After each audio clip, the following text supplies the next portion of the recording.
Hey, what's up, guys? Yeah, wherever you are around the world, special shout out to all my subscribers. Yeah, it's your boy Easy D, and today I'm going to talk to you about something a lot different from what I normally talk about and what my channel's about. I'm going to go into it anyway and break it down for you, because this is breaking news at the moment over the last 48 hours. Uh, the, the three, the house that you're looking at now is the house where three women have been kept hostage in the basement of this house for around 10 years. Make sure you keep watching the video right to the end as well, guys, because I've got some shocking things I found out about this case that not even the news have picked up on yet. Now, there was posters put out, it was on the news 24/7, and basically the whole community around this area was being made aware of this around the 2002, 2003, 2004 period. Do it on billboards all over the city, and all that time they were in this house for a full decade, and the girls that escaped were Amanda Berry, Gina De Jesus, and Michelle Knight.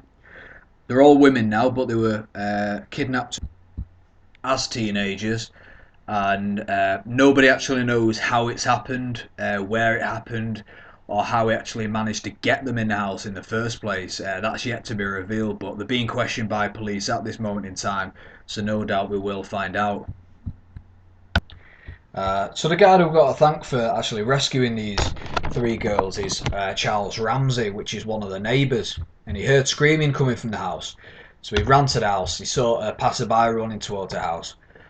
So they both saw Amanda Berry at the front of the house trying to break the door down. So they helped her break out and then called 911 from there onwards. So the actual guy that kidnapped these girls, kidnapped them when they were a lot younger, in the teens, now they're in the 20s, and he's called Ariel Castro, as an Hispanic American, and he used to be a school bus driver in the area. Everybody in the neighbourhood said that he seemed like a normal guy. They didn't suspect anything. And I was thinking, all this time, 10 years, somebody must have heard or seen something. And there has been people that have heard things and seen things and call the police, but the police didn't believe them. But I'll talk about that later on in the video. So the guy who was actually in this house apparently had two accomplices, and they was two brothers. We don't know their names as of yet, but no doubt we will find out in the near future. The guy Ariel Castro, who owns this house, he was actually arrested. I think it was around half an hour after the 911 call, and he was found at McDonald's and arrested there.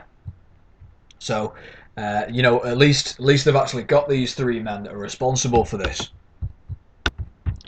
So the way it's been explained on the news is that this may have been the only time that Amanda Berry actually had to get to the front door and scream for help. So these girls, by the sounds of it, from the way it's been explained on the news, were actually the police found locks on doors. They suspected they may have been locked away in the basement or other rooms in the house for a long period of time. So out of them 10 years, this may have been the only opportunity that Amanda Berry had to break out and ask for help. And thankfully, Charles Ramsey, the one who broke her out, who probably suspected it was a domestic violence at first, but was still were willing to break her out because he could see she was in distress. There was something obviously wrong there, dead giveaway. And brilliant, absolutely fantastic. The guy's an absolute legend for breaking her out, and them other girls, because somebody had to do it. In 10 years, you would have thought that some neighbour would have heard or seen something, but evidently not until now.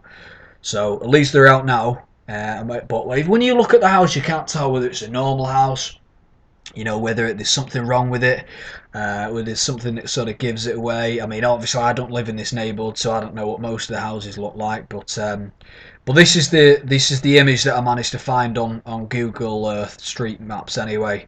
It's the best image you're going to get on there. I managed to find out the address of where this Ariel Castro lived. So I went on Google Earth, searched the address, went on the Google Street Maps, and this is where it all happened.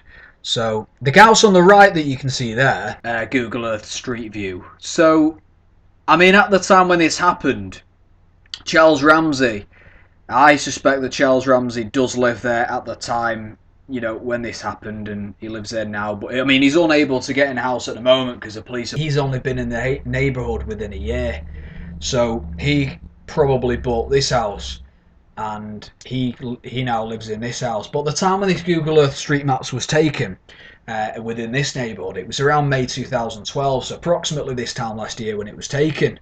So it does make sense that Charles Ramsey probably lives in this house on the right, and it was probably very useful for Ariel Castro and his brothers for that to be vacant, because it was last chance of him getting caught. Obviously, the house on the left there that you can see just behind the tree, the blue and grey house, you would have definitely thought that with that house being nearer, that somebody would have actually heard something, but they evidently didn't. So anyway, it's good news that Charles Ramsey did hear something, and a neighbour ran to the attention of Amanda Berry. It's fantastic they've got out. I mean, this thing has been going on for far too long. 10 years of being in this house. Imagine that, being locked in a house for 10 Christmases, 10 Easters, 10 winters, 10 summers. It's an absolute disgrace. And Charles Ramsey, fantastic, absolute legend for doing what he did, getting these girls out. So the actual image that when you search this on Google Street Maps, it's not very clear because it won't give you the exact location of a number of a house. So when you search the number of the house, it'll just give you that approximate area where that's located. It won't actually face that number of the house. So you need to have seen this on the news to actually identify the house. So when I saw the news, the actual house is to recognise the shape of it and the colour of it, and also the fact that it's got a flag hanging out. One side of it's got the American flag, and the other side has got the Puerto Rican flag. There's only one house on that street that's got that, and that is at Ariel Castro's house. So I managed to locate it by actually finding it, by actually identifying it from what it looked like, from what I've seen on the news. So when you search the house number on Google Street View, it won't actually locate it. Now, you probably can't tell. Apologies for the bad quality of the picture that's been taken there. Now, when you look at it, even with the quality as it is, if you look at it closely, the windows at the top, especially if you look at, search it for yourself on Google Street Maps. The address is 2207 Seymour Avenue, Cleveland, Ohio. So search that on Google Street Maps, and you'll probably be able to see better quality. And you'll be able to see that the windows at the top actually look like they've been smashed at some point and boarded up. Because there's the window where there's like a cross, that's actually 4 separate windows. And if you look at the bottom 2 windows, they look like they've been smashed. So they've probably smashed them and tried to get out at some point, by the looks of it. So you think to yourself, did nobody actually see that? And the window, especially the window at the top, at the very top of the house, there's 6 windows, 6 small windows there, and one of them is definitely boarded up, 100% for sure. You look at the one on the bottom left, the 6 windows there, the one on the bottom left has definitely been boarded up, so that has been smashed at some point. And the window, the middle window on the left, the bottom left one of them 4 windows, that has been boarded up as well. Yeah? So you're thinking to yourself, did nobody see or hear these windows get smashed? Somebody's obviously tried to break out of here at some point. I mean, these girls didn't want to stay there. They wanted to break out. They've been kidnapped years ago when they were teenagers and kept in this, prison for 10 years, probably not even been fed properly. I mean, there's rumours now that the police are... I mean, you can get nowhere near this house at this moment in time. What you're seeing in this image that I've taken now and uploaded on this video is the closest you're going to get, anybody's going to get to this house if you're not the police. The media can't get anywhere near there. The police have got it all blocked off, and they're actually digging in the garden now, currently looking for dead bodies, and they suspect the dead bodies may be, young babies that have been stillborn. Yeah, because the women in there were obviously kept against the will, and they were probably raped. And we know for sure that Amanda Berry's got a child, and it's a 6-year-old child. A 6-year-old child was taken out with Amanda Berry, and if you do the math on that one, they've been Amanda Berry's been there for 10 years, and she's got a 6-year-old child. This 6-year-old child is one of the father of this 6-year-old child is obviously one of the 3 men that have kept her hostage, and the police suspect that there may have been other children born in that house, and they're actually digging up the back garden currently. So they obviously suspect some children may have been buried, they may have been stillborn. Anything could have happened, but you got to think to yourself, why did nobody see any of this going on? There was one time when a neighbour was interviewed, and she said that she heard a woman screaming in the back garden. So she looked out of a window, and she was with a few of her friends at the time. She looked out the window and she seen a girl, early 20s, and she was running around in the garden naked. Yeah, and they called the police. Police came around, but the police thought they were joking about, and they never actually investigated it from what the girl actually said. So it makes you think. I mean, how many chances do people actually need to figure out what's happening here? I mean, the way you could look at it, okay, lack of police work, disorganised, or I didn't want to do anything about it, thought it was a joke, but still should have investigated it. I mean, it's an absolute disgrace that this has been going on for this long, and nothing's been done about it. It's ridiculous. Anyway, this is what the legend who rescued them had to say for himself, Charles Ramsey. I meet my McDonald's. I come outside. I see this girl going nuts, trying to get out of her house. So I go on the porch. And she says, "Help me get out. I've been in here a long time." So I figured it's a domestic violence dispute. So I open the door. We can't get in that way because how the door is, it's so much that a body can't fit through, only your hand. So we kick the bottom, and she comes out with the little girl, and she says, "Call 911." My name was Amanda Berry. Did you know who that was when she said that? When she told me, it didn't register until I got the call in 911, and I'm like, I'm calling the 911 for Amanda Berry. I thought this girl was dead. You know what I mean? And she got on the phone and she said, "Yes, this is me." And the detective Cook, right here, Detective Gregory Cook says, "Charles, do you know who you rescued?" I said, Now, when did you see Gina? about 5. Good. So About 5 minutes after the police got here. See, the girl Amanda told the police, "I ain't just the only one. It's some more girls up in that house." So they went up there, 30, 40 deep, and when they came out was just astonishing because I thought they were going to come up with nothing. I figured, whoever she was, and like I say, my neighbor, you got some big testicles to pull this off, bro, because we see this dude every day. I mean, every day. How long have you lived here? I've been here a year. Okay. You sure come up, bro? Right. I barbecue with this dude. We eat ribs and whatnot, and listen to salsa music. You sure come up, bro?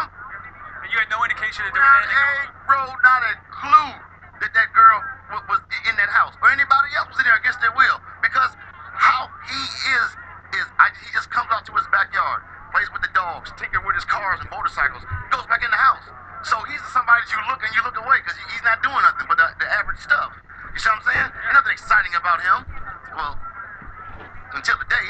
What was the reaction on the girls' faces? I can't imagine to see the sunlight, to be Bro, real. I knew something was wrong when a little pretty white girl ran into a black man's arms. Something is wrong here. So there you have it, Charles Ramsey. What a legend. Now, there's been some other news that's come through just recently. I'm just literally watching the news now, and it actually says that we interviewed this guy, and he says that he's in 2011 he phoned the police because he saw some white girl at the front, one of the front windows, banging on the window, screaming for help. So he actually phoned the police in 2011. The police came, knocked on the door a few times. Nobody answered, so they just left, and nothing happened since. But and like I mentioned before earlier on in the video, there was some girl.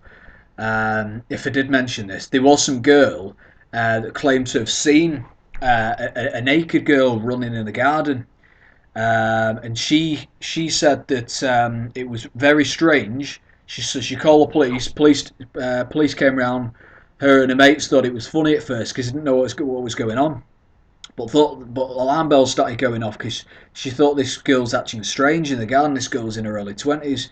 So anyway, she called the police. Police came round. Didn't believe them.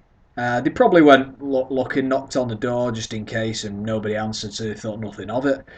But then they went on the way again, obviously, and that was a couple of years ago. They said so that would have been around in about 2011 as well. So there was plenty of things that people could have seen and heard, and didn't call the police sometimes because they probably just thought it was a domestic.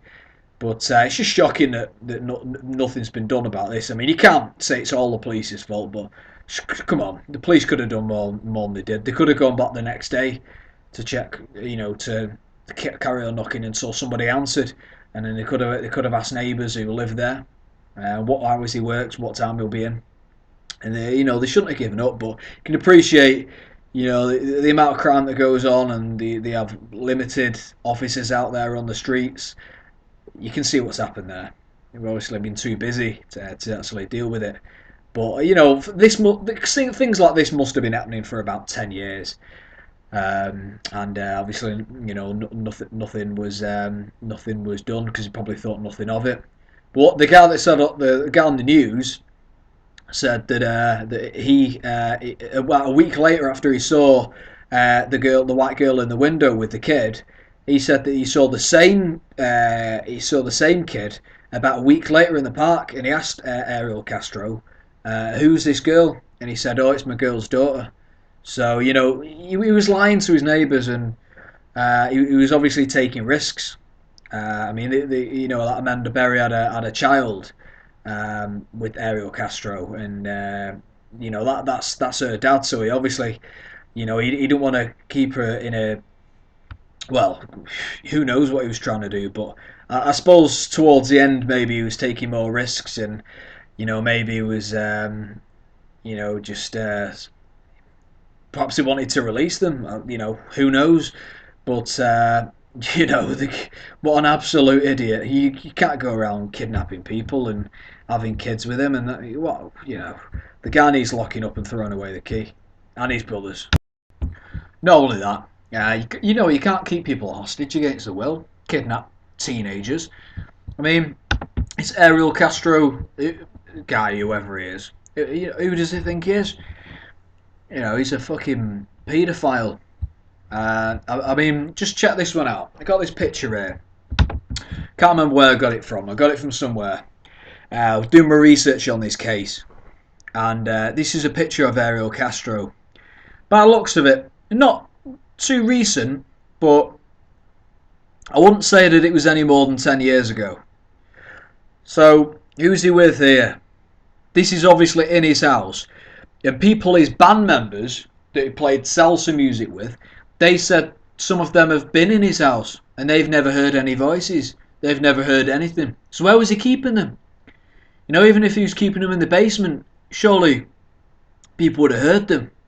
Unless he drugged them or did something. But if you look here, there's something that you can see in this image. And I'm not too sure whether you've noticed it straight away.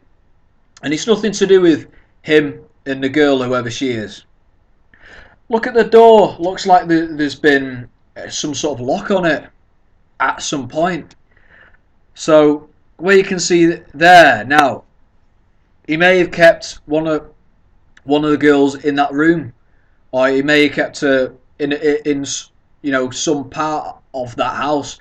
But that image was taken inside that house, so he obviously had people round at his house. So you were, neighbours and band members and girlfriends and all sorts of people coming around to his house. Why did nobody hear anything? You know, and it's probably a question that we'll find the answer. We've got to find the answer to at some point. No time too soon, I don't think. And there's a lot of other stuff that's happened as well with regards to this. A lot of neighbours who've said they've seen things, have heard things, especially they've only just started coming out now recently, over the last sort of couple of hours or so. And there's one guy in particular who did say a few things, and he said that people have called the police on the house, but sometimes they didn't turn up. And this is what he had to say. He has a gate so high that you don't know what go behind there. Did you ever hear any noise coming out of the house? 2011, my sister was walking home. It was late, like 10:30 at night, somewhere around there. She was shaking up, terrified. Your sister? Yeah, she told me, I believe I heard somebody knocking, and I believe I seen a little girl inside a lady's arms upstairs in the house. But they were fine. I said, who's that? She said, Ariel. I said, Ariel don't live with nobody. It's just Ariel. She said, could you please go over and check it out? I'll go over, and there's plywood on the windows, bags all over the place, so you really can't see in or out the house. So I called the police, like she asked me to call the police. Called the police, the cops came, maybe a half hour later or so. They pounded on the door about 20 times. You know what I'm saying? They was there about maybe 5-6 minutes. There was no answer. They approached off the porch and walked into the driveway, shined the light, and seen whatever, there was nothing there. So they got in the car and took off on themselves. Is that the only time you saw the police at the house? Yes. Prior to that, my niece seen a girl back there, and there was 4 ladies from the old folks on the corner that seen 3 girls back there. Naked Naked? Naked on 4 legs with a leash and a collar on them, and they was abusing them. The 4 old elderly ladies walked around the corner waiting for the cops, and the cops never showed up. Where are these elderly ladies? Where do they live? They live in a capsule right here in a retirement home right here on Scranton Castle. Wait, they saw 4 naked women. Three naked women crawling around with a collar and a leash on. Naked. With a collar and a leash on? Yes. And they called the police? Yes. And the police never. No police? Say it again. No police? Nada. Nothing. What did you think when you heard that? What you think? I'm gonna just give her a badge, me a badge. Everybody get badges, and we're gonna do our police work. You know what I'm saying? Because anytime you call the police, it doesn't get done around here. It's been released now that the two brothers' names. So here they are. I've got an image for you.